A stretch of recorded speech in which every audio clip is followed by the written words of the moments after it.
In the early 19th century, long before modern Nigeria was formed, before Christianity became widely established across West Africa, a child was born in a small village called Osogun, located in Egbaland in the western region of what is now Nigeria. His birth name was Ajayi. He was born in the year 1809 into a poor family with no royal lineage, no inherited wealth, and no sign that history would one day remember his name.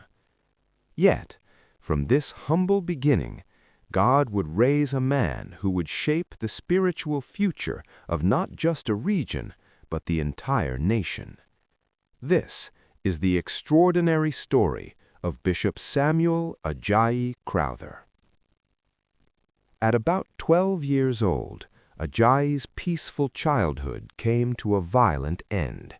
Slave raiders invaded his community.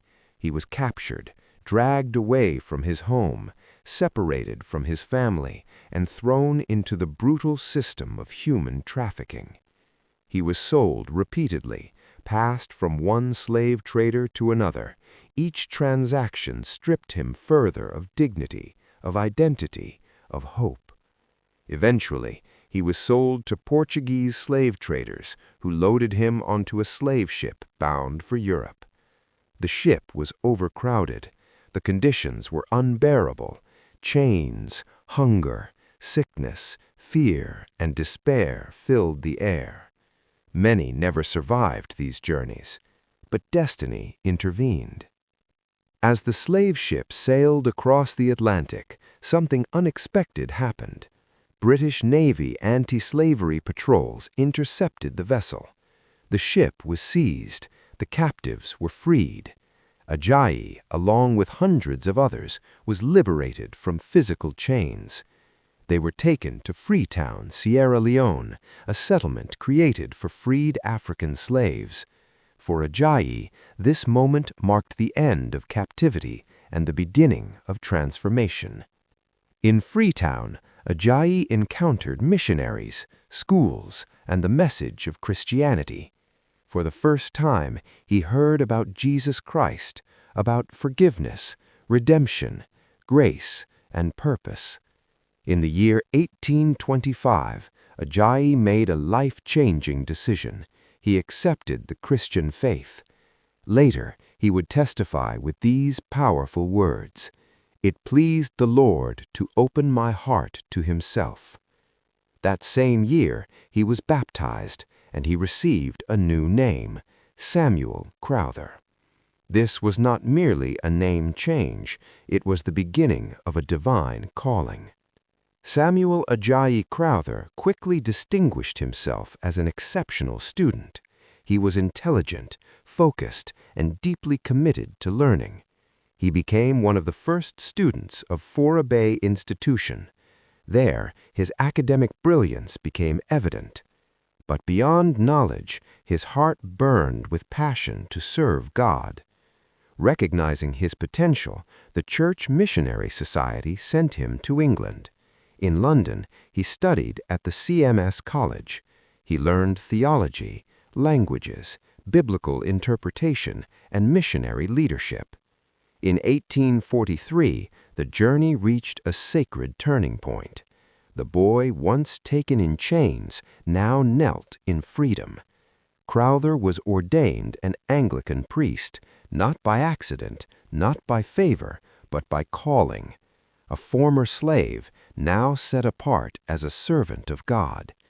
His life stood as testimony that faith could redeem what cruelty had broken, and that the gospel he carried was not imposed, but lived, learned, and claimed as his own. Crowther married Susanna, a woman who shared a similar story. She was also a liberated slave, rescued from the same slave ship.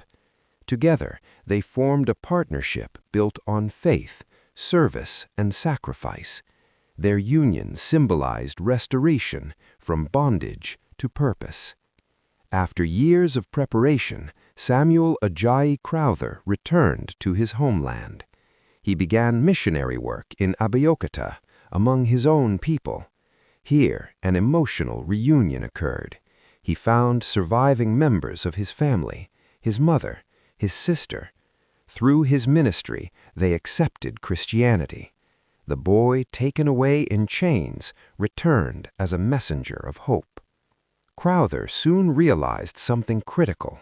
Many Africans could not fully understand the Bible because it was not available in their native languages. So he dedicated himself to translation. Night after night, he worked tirelessly, studying, writing, revising, perfecting.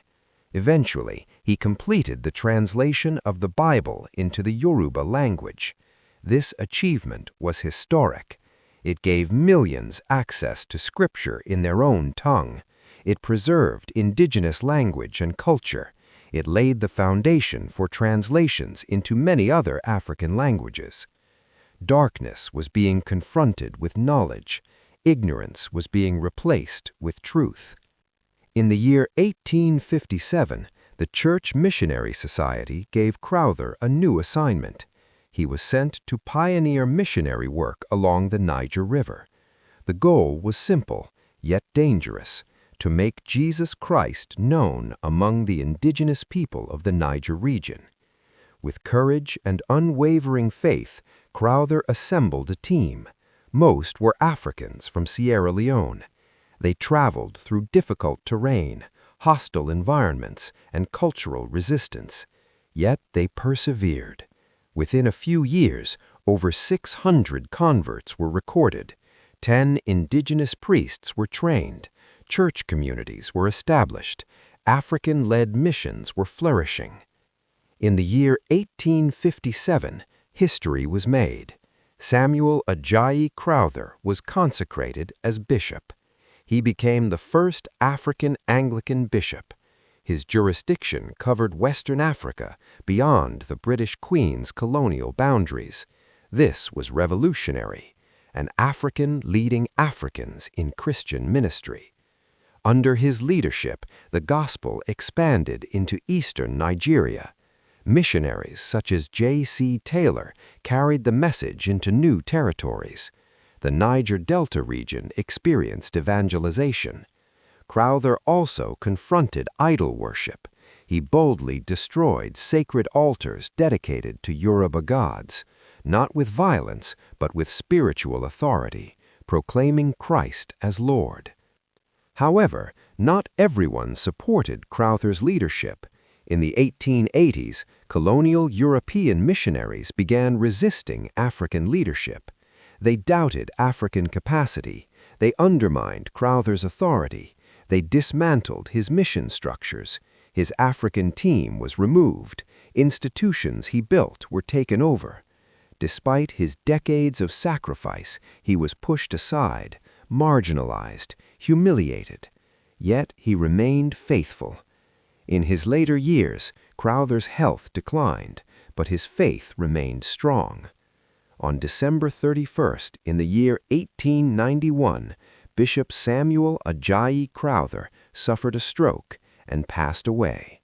A former slave, now a pioneer of African Christianity.